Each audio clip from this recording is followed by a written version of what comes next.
If you eat meat in the context of an overall healthy diet, you will see no risk to health. In fact, you'll see benefits because of the nutritional element. How did this idea that being vegan or eating only plants was the best way to eat for our health and the best way to eat to avert climate disaster and save the planet? How did that happen? Because it seems like it's just like overnight. And we have like 2% of the population is vegan in America. And I don't know what it is in the rest of the world, but it's not a lot of people. But how did this become the dominant narrative? I think when it became dominant was when the argument became what I like to think of as a three-legged stool. So when the argument was about exclusively animal welfare, which it used to be for animal rights activists and vegans, it traditionally is because they just don't want harm to animals. But that argument didn't get a huge amount of traction in and of itself. Once the arguments in favor of the diet for planetary health reasons got added in, and that was the second leg of the stool, and then a lot of the research was corralled around health, and that was the third leg of the stool, you had this almost impenetrable, really steady, sturdy argument. Because if you challenge it on one leg, the other ones would always hold it up. So there was always somewhere where people could go to say, but, did you know about the saturated fat in meat, for example, would be a health argument thrown out. Or if you threw it, they could challenge it on any level. So that's why it's had this dominance. But I think the other reason is what you alluded to in your introduction, which is there are a whole bunch of forces or organizations and groups of people who benefit from this, the uptake of the plant-based diet. And because there's so much for them to gain, they'll jump up, and support that three-legged argument, as it were, with all their might and all their money, because there's a lot to gain. Mm-hmm. Yeah. And so who are those people who are gaining from this? Because the average person who wants to be vegan thinks it's good for their health. Mm-hmm. They want to maybe not harm animals. I think maybe help to reduce carbon emissions from methane from cows and factory farming, which is reasonable. But who's kind of behind this? Is there a number of organizations or people, or why did this happen? Because I think we think that big food and big ag are going to be hurt by this, but in your perspective in the book, you seem to challenge that notion that actually they benefit from the world becoming vegan. How does that work? I think certain parts of big food and big ag and big pharma will definitely benefit. And I think if you added up the industry might and the size of big pharma, big food, big ag all together in its entirety, all the biggest companies in the world in those industries, they far outweigh the meat industry. So in terms of sheer dollar power, they far outweigh it. But the point is, so big food, for instance, this is just a gift. This whole vegan revolution is a gift to them because it gives them the opportunity, because it gives them another excuse to formulate products, highly processed food products, that they can now sell to the public under the banner of green and vegan. Green for the planet, vegan, healthy for you.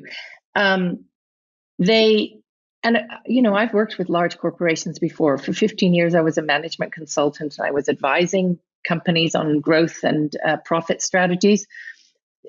They're pretty simple beings, corporations. So they're chasing growth and profit at all times. And this is a great way to generate growth and profit. Add new marketing lines.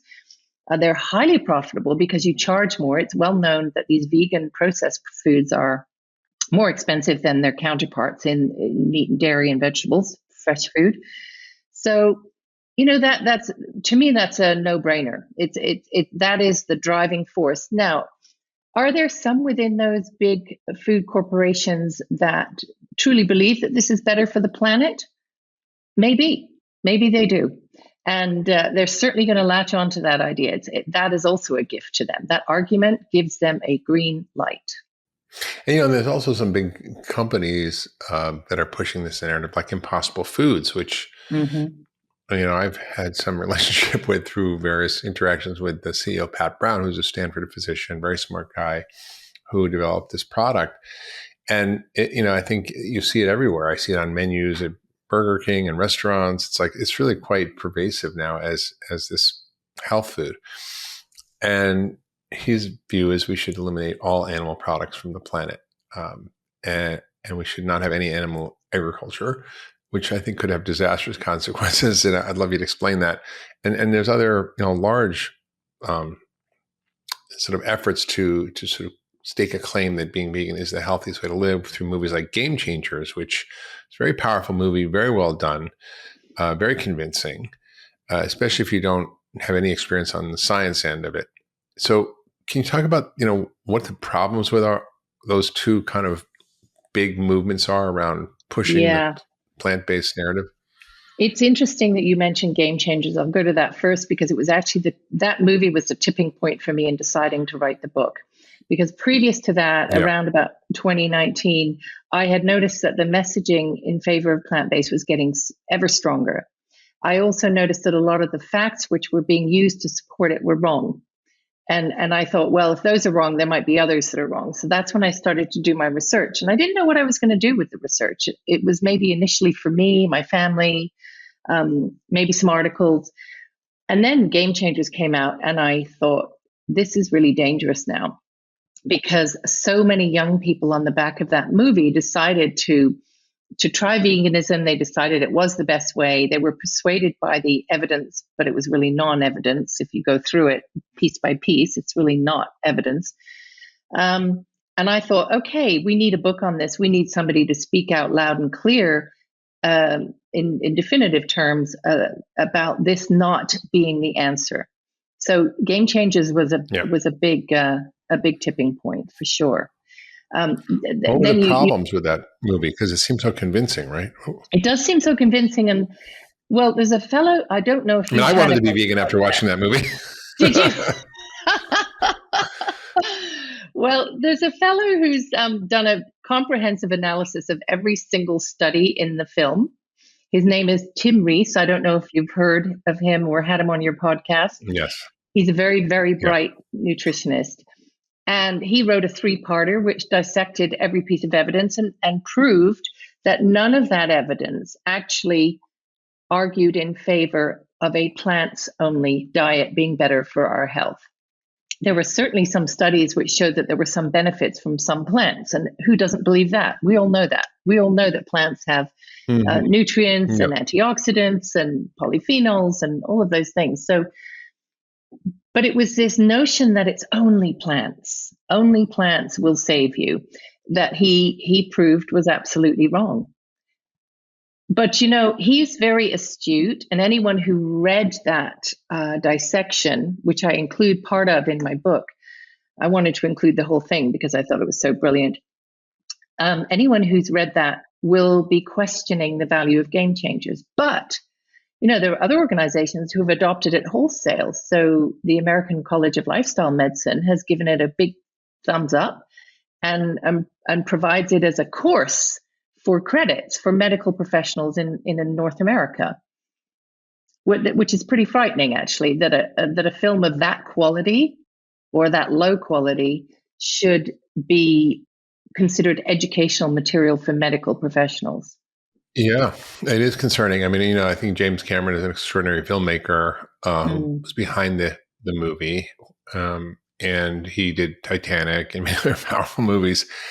So the film was beautifully done, and it was kind of based on a lot of distorted information. And I don't think people realize, but I think James Cameron is a huge investor in pea protein and other kind of conflict of interest issues. So there's a lot of conflict there. I say even with Pat Brown and Impossible Foods, he's trying to build this company, which I understand, but it turns out that this is a highly processed food that actually does fare better in terms of emission reductions compared to factory farming, but not better than regenerative agriculture.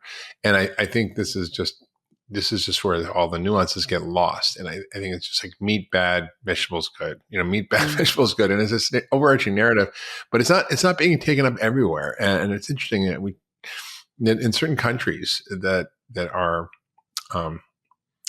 maybe a little bit different in their approach, have banned or outlawed or made illegal feeding children a vegan diet, and actually threatened to put parents in jail when they do it.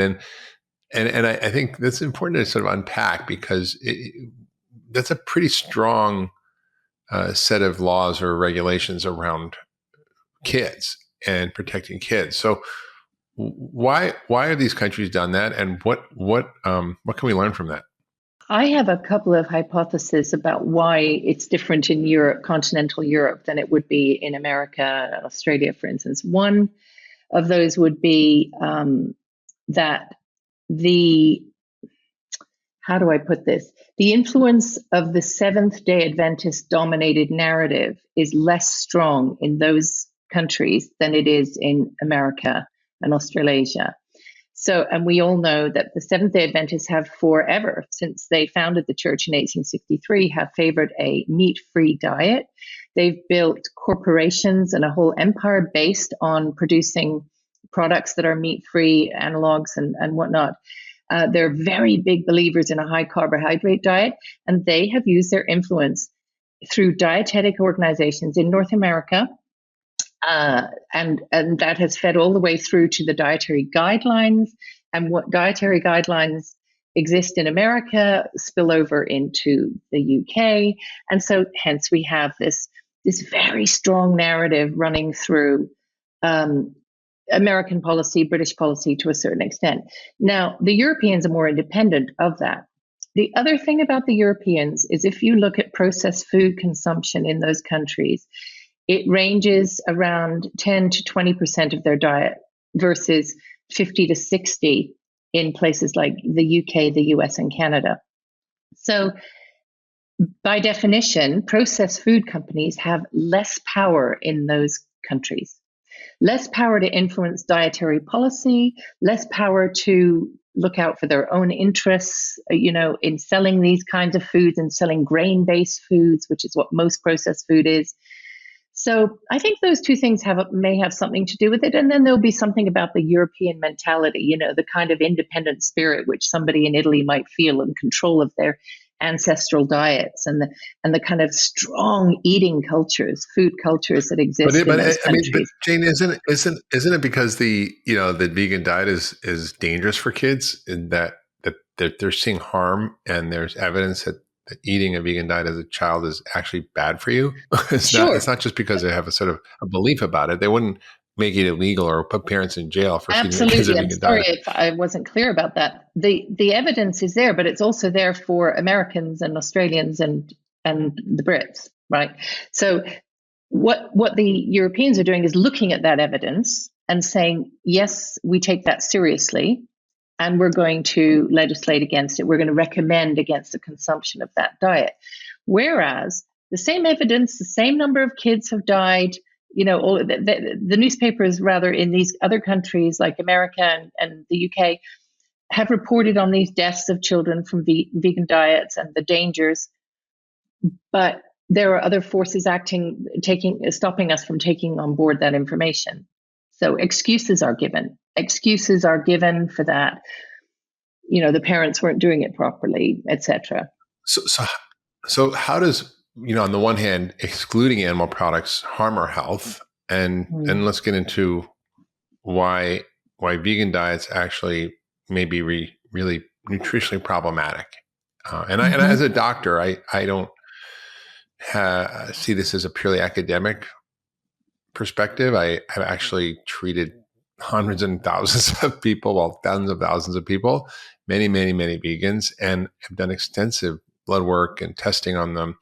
In fact, I just sort of had an interesting father-son comparison, where the father was about 50 and the son was in his early 20s, and the son was vegan, the father wasn't. And they did massive nutritional testing with me, and the son was significantly nutritionally deficient in omega-3 fats and vitamin D and vitamin A and iron and zinc. uh, and really was so deficient in some of these key nutrients. And when we did their biological age testing based on DNA methylation, the and telomere analysis, the son was older than the father. The father was biologically 35 and the son was biologically like 45, even though he was Good 20. Lord. And I was like, holy mackerel. You when need I to saw write this, this I was just case like, study up. You need to definitely write this. I mean, I see this all the time. I just see this all the time. So I know people want to be vegan and they try to be vegan and try to do it healthy. And they're not necessarily junk food vegans, and they're still struggling. And initially, they get a burst of energy, they feel better, health problems improve, but of course, it depends on what you're swapping out. If you're eating a processed diet full of sugar and junk food, and you switch to eating only healthy plant foods, then yeah, of course, you're going to feel better. But over time, things start to change. So, can you talk about this sort of one, why animal foods and getting rid of them are problematic, and what the benefits are, and two, why just being strictly vegan can be really harmful. Well, your story and your experience says you know a lot more about this than I do. So I don't need to tell you any of this, but for your listeners and for our conversation, the one of the primary ways I think that vegan diets are suboptimal, and I do mean vegan as opposed to just plant-rich diets. So I'm talking about plants-only diets, definitely. They are lacking in a range of key nutrients. B12 is the most obvious. Vitamin D is hard to get. Vitamin A is very hard to get. DHA, EPA, which are essential brain nutrients. Zinc is hard to get. Iron, you could list, as long as my arm, the list would be of nutrients that are impossible or difficult to get. Now, a vegan answer to that is, well, we can supplement. And indeed, you can supplement, but we all know that supplements do not deliver the same nutrients in the same manner, and cannot be, the uptake in the body is not the same as it is when a nutrient is part of a food matrix. So that is, to me, not the solution. And the B12 supplementation thing is also very interesting. So we have a doctor scientist over here called Professor Tim Spector, who I'm sure you know, and you've probably met him at numerous conferences. He had a B12 deficiency, which he tried to cure in every way he possibly could. And he took supplements, and then he injected the supplements, and he couldn't get his B12 levels up. And the only way he could get them up was to eat a small amount of meat. And I think he said even just once a month he wanted to eat them. He ate the meat, and he suddenly raised his B12 levels. So this conveys the difficulty of relying on a supplementary strategy. And I think, unfortunately, a lot of people who are persuaded to go vegan are relying on that supplementary strategy, and it's going to fail them. I think the other thing, which people really rarely think about, is that there's a deficiency element in the vegan diet, but there's also an excess of some things. So there are plant toxins which, consumed in small amounts, are not going to do anyone any harm. Oxalates, phytic acid, lectins, for instance, vegetable oils. If you eat these in small amounts, you'll probably be fine. If you're relying on those foods, such as spinach smoothies, which are really oxalate rich, for instance, you've got a high likelihood of getting kidney stones and also having a calcium deficiency, right? You know this.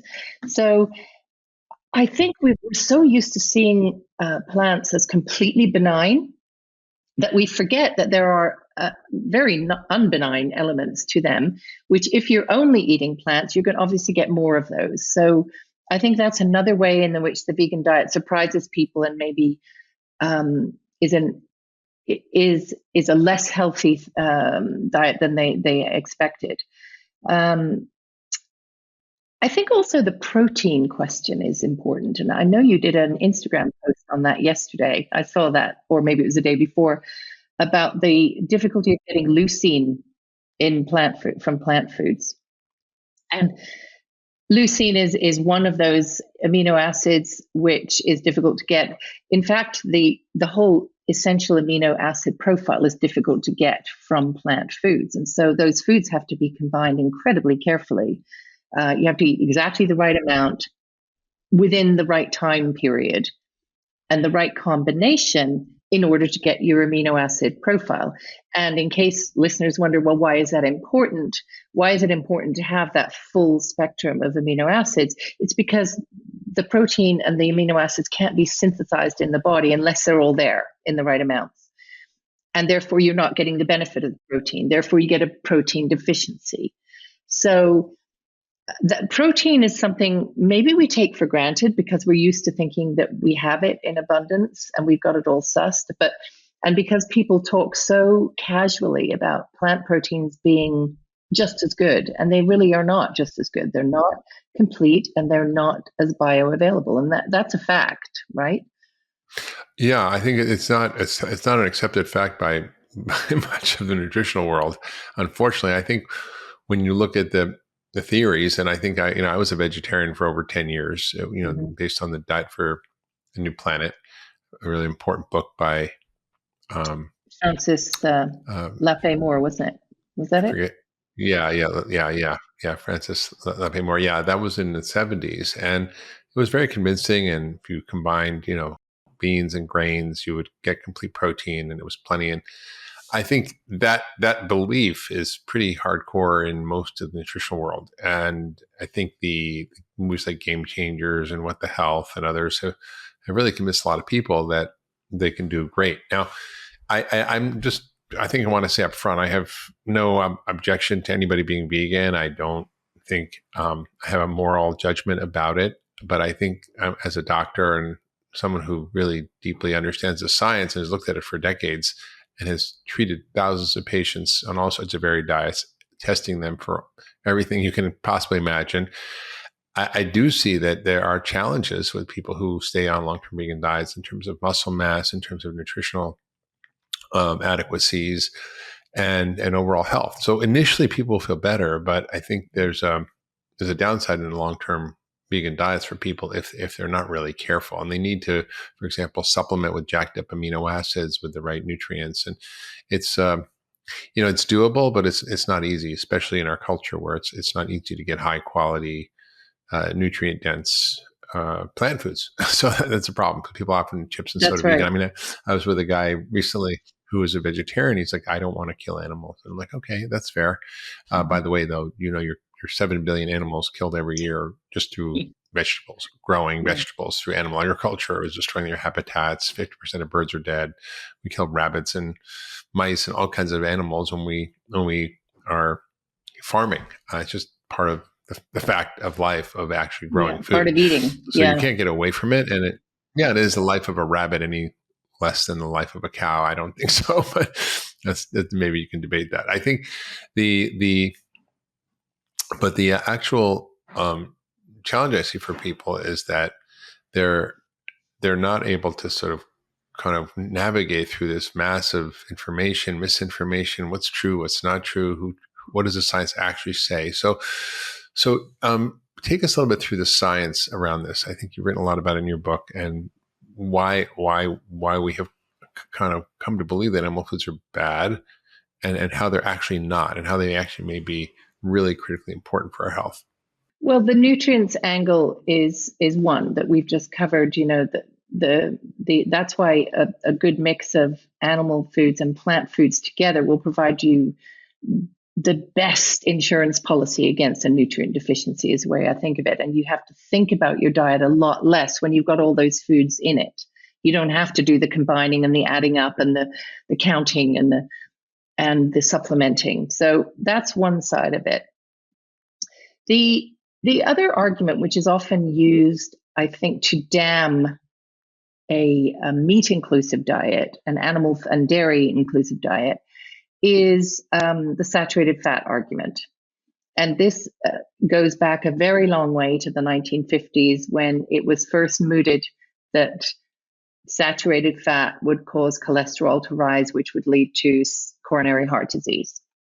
And there was a whole because of the urgency to solve the heart attack problem, which was then quite big in the United States at the time with President Eisenhower and men of a certain age having heart attacks, they rushed into the guidelines committees at the time. McGovern committee rushed into endorsing that view that saturated fat is a problem, and they rushed into endorsing the low fat route to health. Now, even at the time that Keyes was doing his research, there were other researchers, as you know, Hillebo and Yershulami, whose name I can never pronounce, but I hope I did that justice, who provided evidence that actually there wasn't a very strong correlation or association between saturated fat intake and heart attacks and coronary heart disease. And subsequently, years and years worth of studies, whether you're talking about the Sydney Heart Study or the Minnesota Coronary Study or the more recent PURE studies, the Cochrane reviews, of which there have been 4, none of them have found a very strong causal relationship between saturated fat intake and heart disease.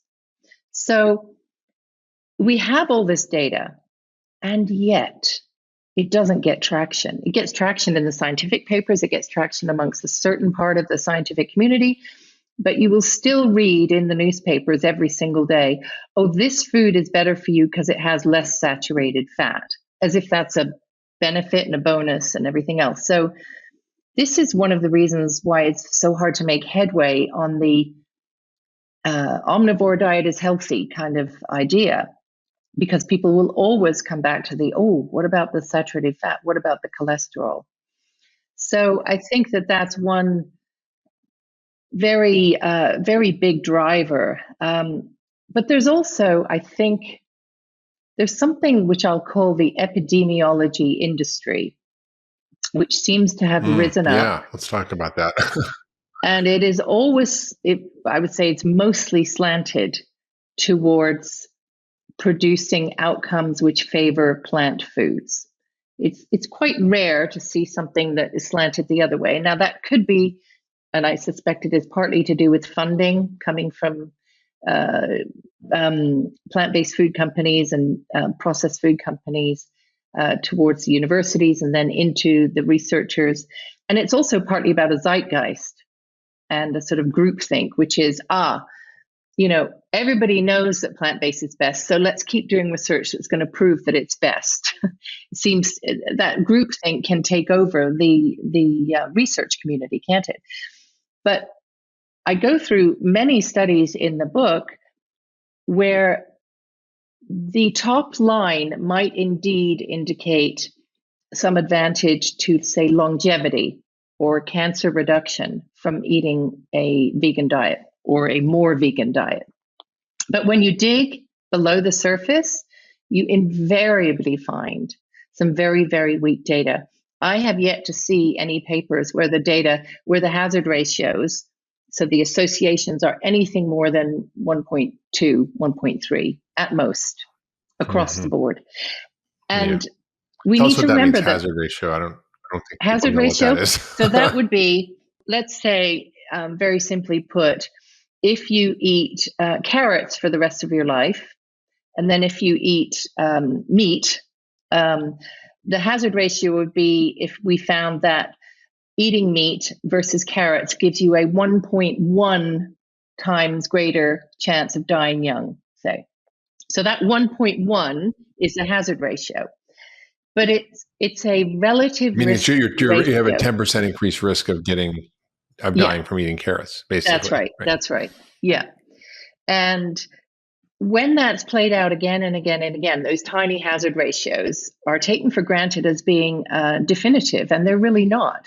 And there's a very interesting and I think a very skilled scientist, Dr. David Klurfeld, who has explained that anything below 2, really any hazard ratio below 2, i.e. 100% increased risk, is something where you really cannot make any causal links. and he would not advise that. So yeah, I mean, this is an important thing to think about, because when you look at a population, there are a lot of factors that can interfere with the results. You know, yeah. and the studies around meat that I looked at, I've written a lot about this, and I really did not want to do something for my own health, for my patients, it was going to harm them. So I felt it incumbent upon myself to actually sit and read the research on meat. So I literally locked myself in a room for a week, pulled every paper written that was substantial on meat and health and plant-based diets. And I looked at it carefully, and I was like, wow, really there's really a lot of epidemiological evidence that it could be bad. But then when you look at the characteristics of the people who are eating meat in those studies, they were also eating, soda and fries and junk food and not exercising, and they were more overweight. They didn't eat fruits and vegetables. They didn't take vitamins. So was it the meat or was it not? And I think I talked about this in the podcast before, but there was one really interesting study where they looked at meat eaters and vegetarians who shopped at health food stores, meaning that they likely were eating an overall healthier diet, including meat. And there was both no increase in obviously mortality, but both had the same reduction in death and disease because they were both eating real food.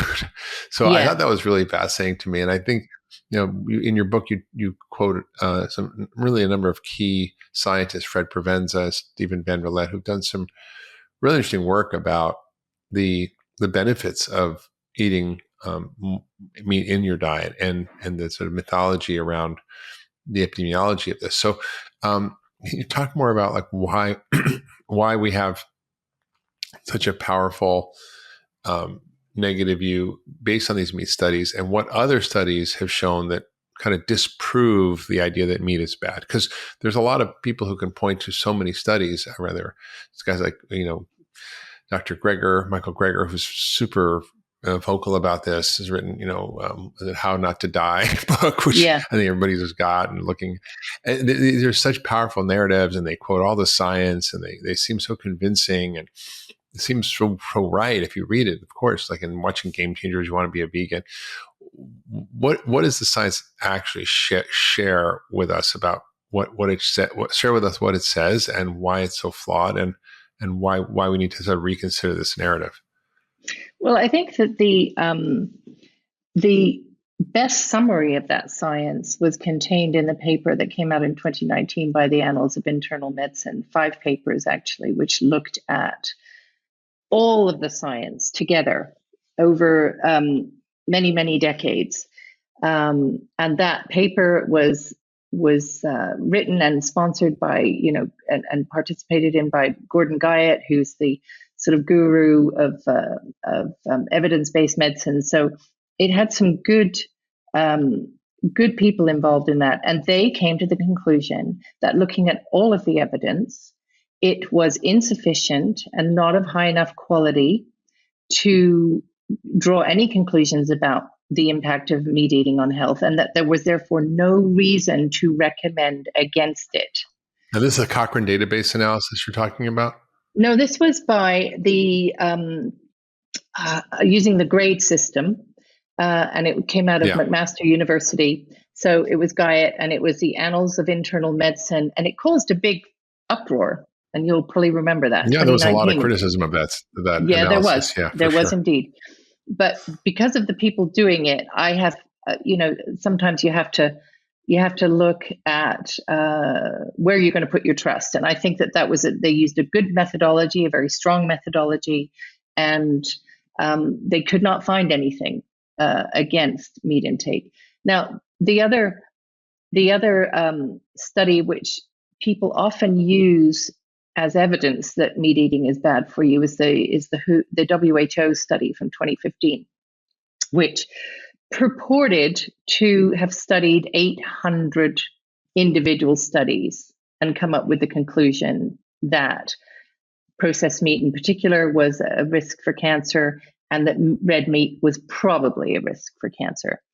So, but when you actually analyze what they did, and a number of people have done this, including Dr. Plurfeld, who served on that committee, they didn't study 800 studies at all. They whittled it down to 18 studies, most of which were epidemiological and had very low hazard ratios. And even with that WHO study, The ratios are 1.1, 1.18. So this is tiny. You cannot, and they're all associational, not causational. So, you cannot infer a causal link from that. And I think, contrary to that, the study you cite, which I read about in your book, Food Fix, about the health food stores, is very powerful. That if you eat meat in the context of an overall healthy diet, you will see no risk to health. In fact, you'll see benefits because of the nutritional element. Yeah, and I think that's right. I mean, I think it's like what you eat it with. I think that's the problem. Yeah. And I think we think, if we're talking about a diet, it's really the whole spectrum of the diet. My diet is mostly plants, but I do eat animal foods, and they are a key part of my diet. And I've noticed as I've shifted towards a sort of less starchy foods, actually less grains and beans, which I used to eat only, I've gotten much healthier. My strength has increased. My muscle mass has increased. My cognitive functions improved. My digestion's improved. I mean, there's so many aspects of my health that have changed, and it's not just obviously my own experience, but this is as a doctor treating thousands of patients, seeing what happens when you start to improve people's quality of their diet and get them off a lot of the foods that they're eating that could be problematic for them. And I think there's a lot of research looking at what you eat meat with, and when you include other foods that are harmful, it actually makes it far worse. And there's also evidence that if you actually eat meat that's cooked with, for example, spices and cooked in certain ways. For example, I think in Morocco, they eat a lot of meat, but they have tons of spices, which are these phytochemicals, can actually deal with maybe some of the potential effects of it that may be purported to be a problem. Also, the quality of the meat, is it the same eating? Fred Provenza talks about eating a feedlot meat the same as eating grass-fed or regeneratively raised animal food. And I think maybe we can speak to that a little bit. It's not not all meat's the same. And so I think you and I both agree that we should eliminate factory farming from the planet. It's bad for the animals. It's bad for us. It's bad for the planet. But that doesn't mean that eating meat, the right type of meat, is necessarily bad for you.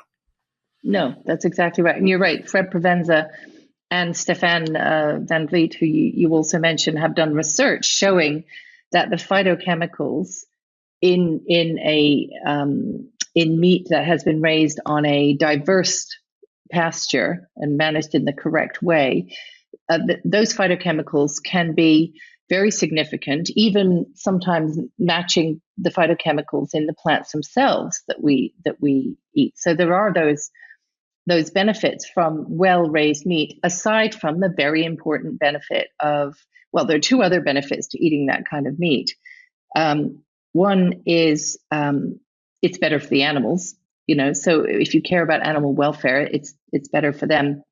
But it's also better for the environment, because if you're raising cattle on that kind of pasture, and if you're managing them in a very specific way, managed grazing, you can also be drawing carbon out of the sky. You can be contributing to environmental health instead of environmental degradation. So loads of good reasons to eat meat that's been well raised. And I think that Stefan did a study also comparing the plant-based meat versus well-raised grass-fed meat.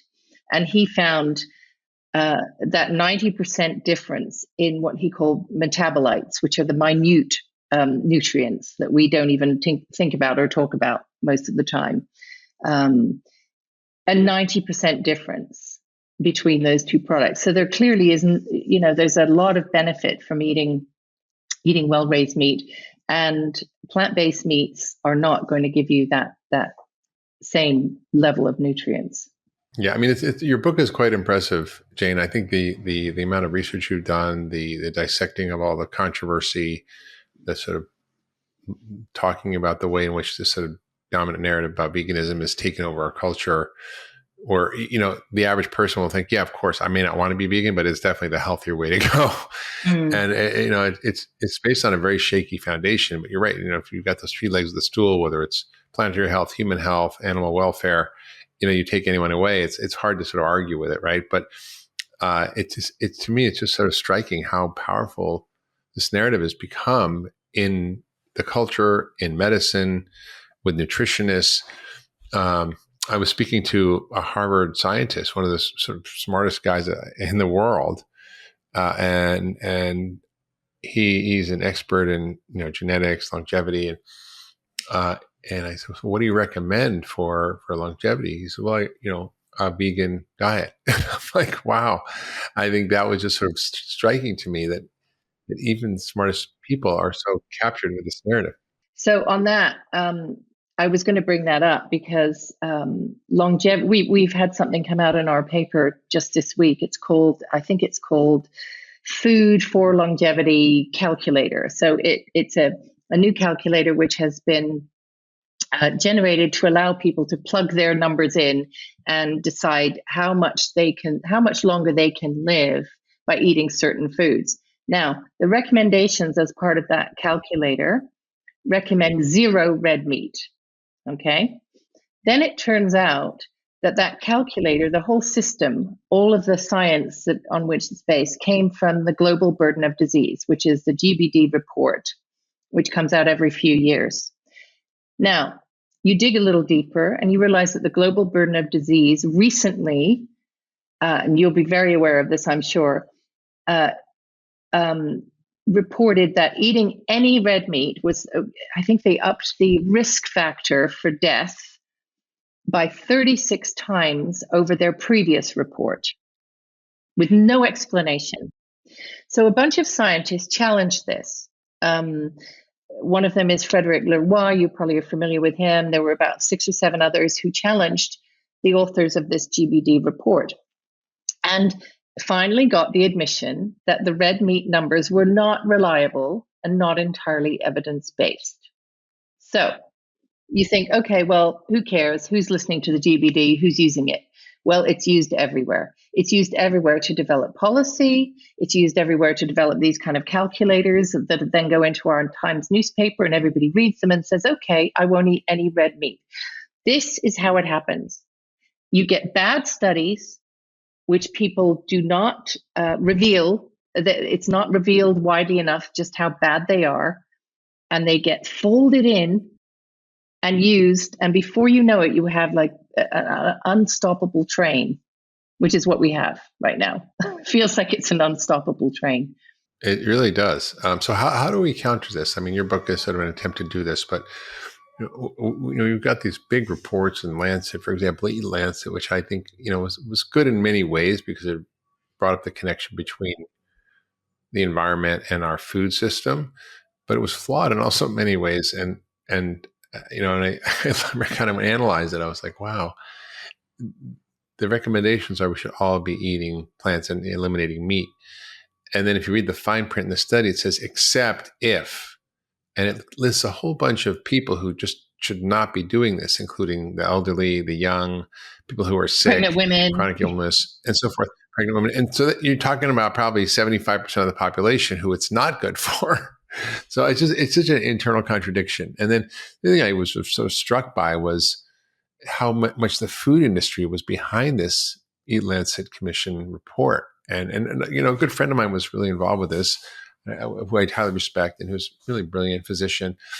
We've talked about some of the challenges of this, but one of the recommendations was we use much more nitrogen fertilizer to grow more plants in the developing world.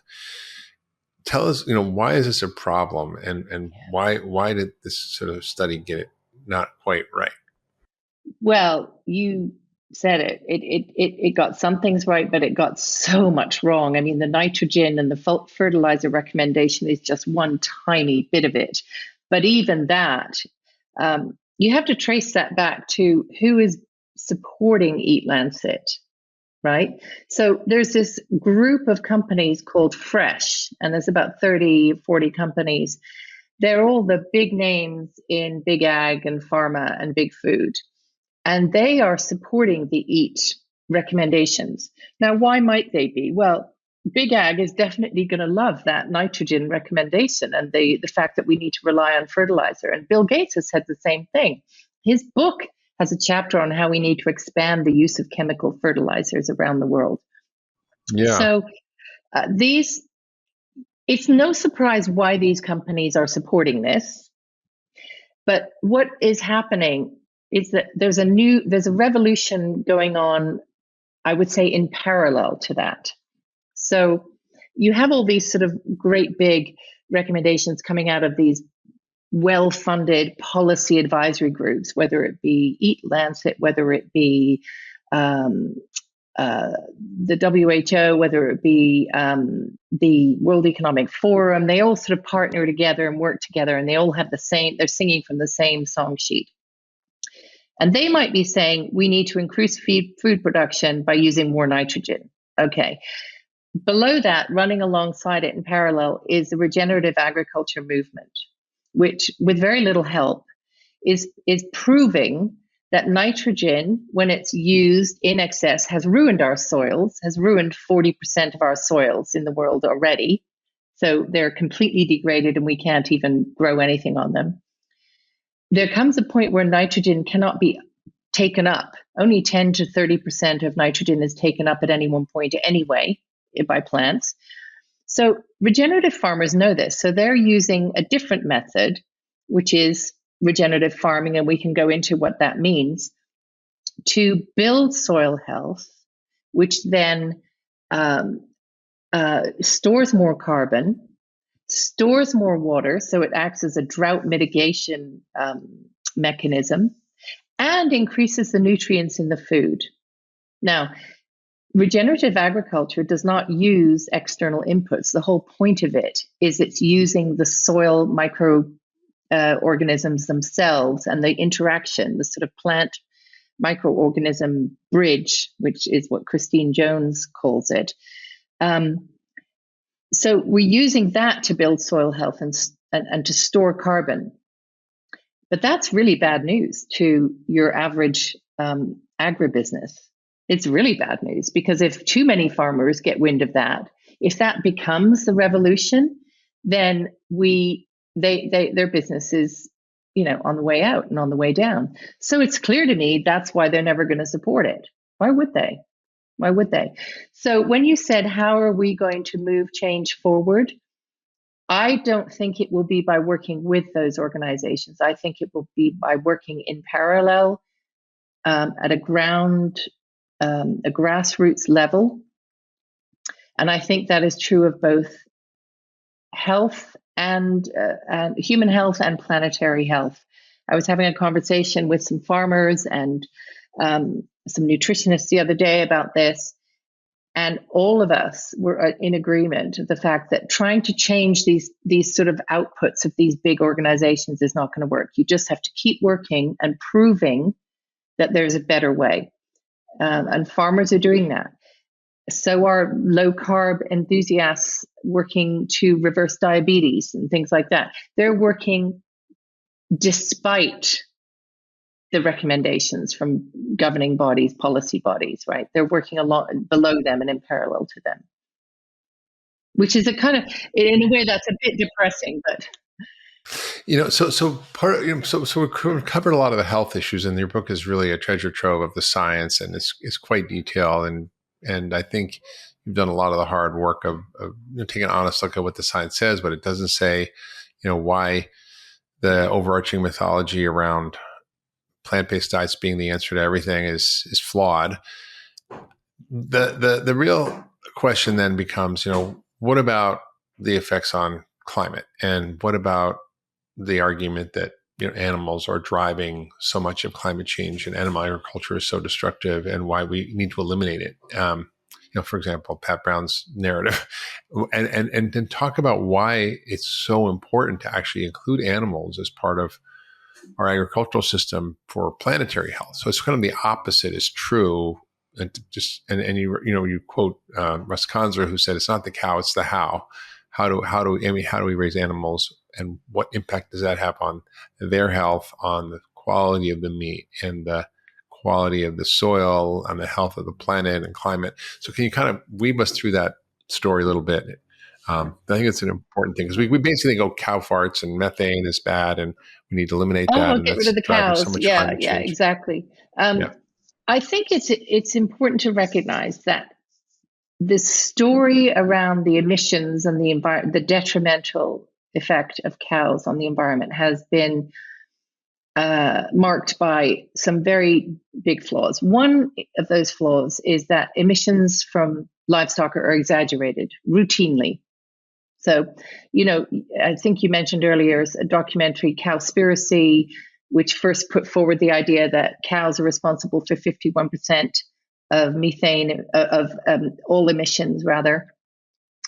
Now, that has been proven to be false, and it's been proven that actually the real accepted number, the FAO number, is 14.5% for livestock. And there's even a problem with that, which I'm going to go into in a second.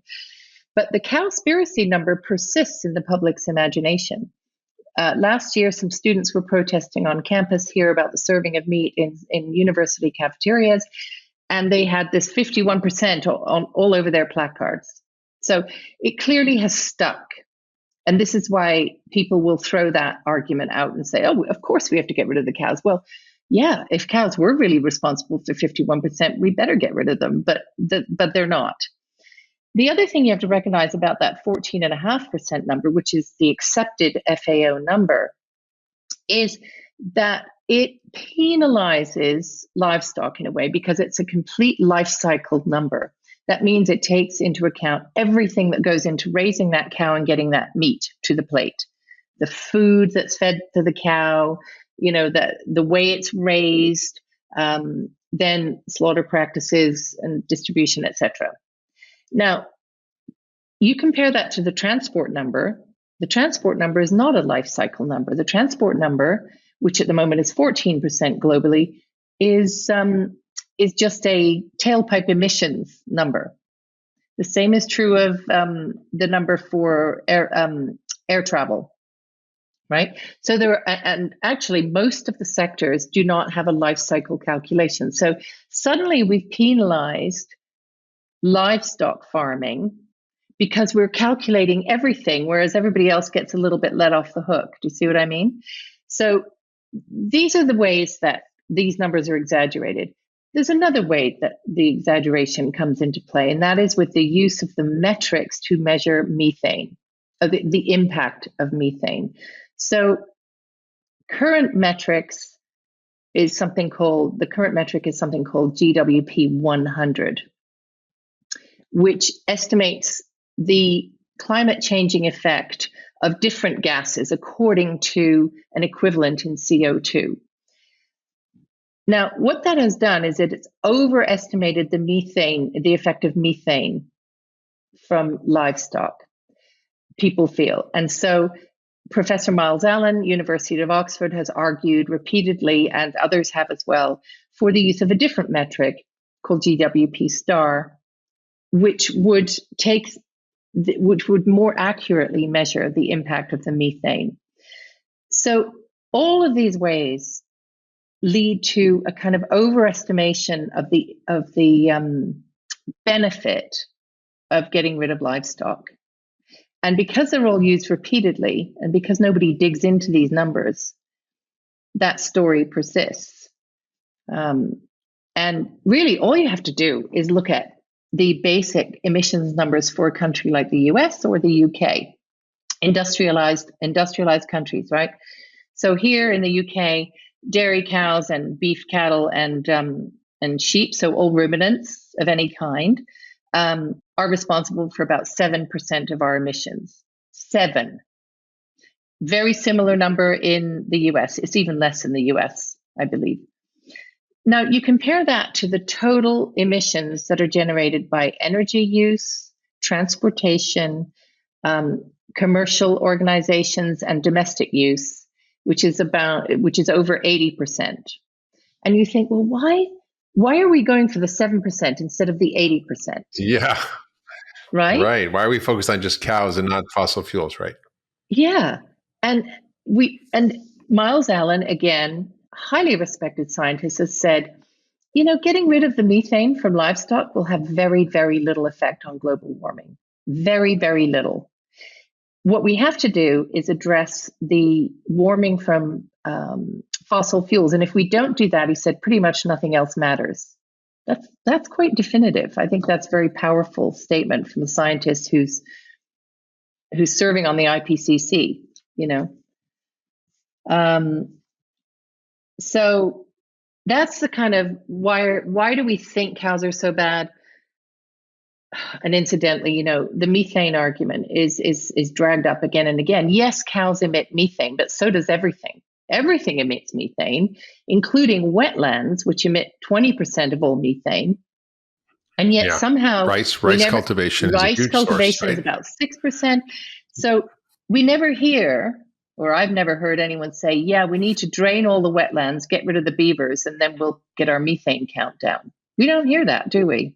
Or stop eating rice, which produces about as much methane as because rice is kind of nutritionally vacuous, right? And it's interesting, when you look at regenerative agriculture, you actually can help reduce methane by having methanotropes in the soil, by actually changing the diet of the animals, by having a more varied diet, by feeding cows seaweed, for example, is a solution to methane production. And also the other thing that doesn't get recognized is the role of nitrogen fertilizers in the production of methane. It might be not obvious to people, but if we look at the production of fertilizers, which is a huge industry, accounting for about 2% of all greenhouse gas emissions in globally. I thought it was even higher, but you're right. Most of it comes from fracking. Fracking actually is a very challenging form of extracting energy from the ground because it produces a lot of methane leaks and methane. And so when you look at the methane produced by fracking, it's 3 times that produced by animal agriculture. And that, just the methane for producing the nitrogen fertilizer. So and then the fertilizer is used to grow more plants. So you've got this kind of web of complicated relationships between, the soil and nitrogen and greenhouse gas emissions. And, nitrous oxide, when it's applied to the soil, creates 300 times as much greenhouse gas emissions as carbon dioxide. So it's really problematic. And I think we don't look at the whole story. And your book really takes us through the whole story. And it's easy to get sound bites or have fun movies or little headlines here and there. But I think, the challenge is the nuances get lost and the subtleties get lost in the argument of what we should be doing. And I think clearly we want to come to a more balanced view, which is kind of why I wrote the book, The Vegan Diet, which was to make a sort of a joke about this sort of polarization of meat or not meat or plants or not plants. So I think in your book, you do sort of come up with a summary of what you think would be a healthier diet. Let's sort of close with your thinking about what actually your conclusions are from having looked at all the data and come up with a way of thinking about eating that's good for us, good for the planet. Yeah, I think it would start with just basing a diet on real food. So let's start there. Real food that's recognized, that you can recognize as food, that doesn't have a ton of ingredients, that doesn't come in a packet.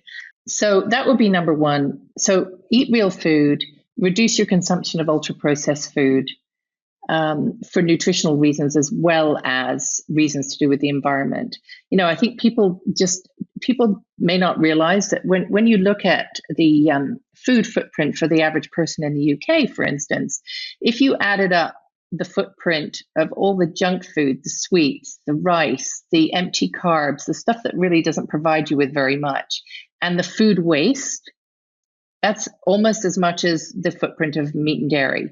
And yet meat and dairy is nutritious food, which, can benefit our health. So I would advise people to do that. I would advise them to really wage a war on food waste, which I think if you're buying high quality produce and meat, you would. If you value that food, you're going to eat it. You're going to not let it go bad in your fridge and throw it away. And as far as the meat and dairy element of it, I think people really need to choose the highest welfare, highest standard that they can possibly afford, because what we should be doing as consumers is moving our production system towards a high quality, less factory farmed, better, more regenerative system. And we have the power as consumers to help that along. Now, admittedly, we can't do it all. And I think governments and legislation have to play some sort of role in helping to shape that environment. And I think they could do a lot more to get rid of the mass-produced factory farm chicken, for instance. There are rules that could be made to stop that. But we can play our part as consumers. So I think it's about being a really conscious consumer, always conscious. Why am I buying that food? What is it going to give me nutritionally? Is it real? How far did it come to me? Is it raised in a way that will benefit the soil rather than harm the soil? And try and ask yourself those questions. And I think also it's important to say that some people thrive eating mostly a vegan diet, other people don't. Some people do well with more meat, some people don't. So I think it's really individual, and that's really what functional medicine is about, as a personalized approach to thinking about how we eat. So there isn't a one size fits all approach, but I think your principles of eating real food, of getting rid of the junk and eating less starch and sugar, and eating higher quality food, nutrient dense food is so important. So I think this debate's obviously going to continue. It is. It's sort of unfortunate. It's such a dominant belief that's been promulgated in society around the benefits of a purely vegan diet, because I think there's so many flaws in that argument. And again, I'm not opposed to people who want to be vegan. I've had many patients who want to be vegan, but it's often challenging. And I saw this really one patient who was very overweight, in his 60s, really sort of struggling with his health, and he was a committed vegan and really had a deep belief that no harm should come to animals at all in the production of food, and that it was murder to kill animals. And I think there's a sort of moral argument you can make there. But I said, well, is it okay to kill yourself? He goes, well, that's something I hadn't thought of. I think you are a human, an animal. Is it okay to kill yourself by doing this? And I think that it got him thinking, and I think people should really look at what works for them and what doesn't work for them, and see how they feel. That's a good point, that human welfare is as important as animal welfare, and we need to keep that in mind for sure. Yeah. If you love that last video, you're going to love the next one. Check it out here. There's a lot of lifestyle that impacts the size of your LDL particles, right? The size of those, are they small and dense and dangerous, or are they big and fluffy and not so dangerous? I mean, there's always a genetic component, right? There's a genetic component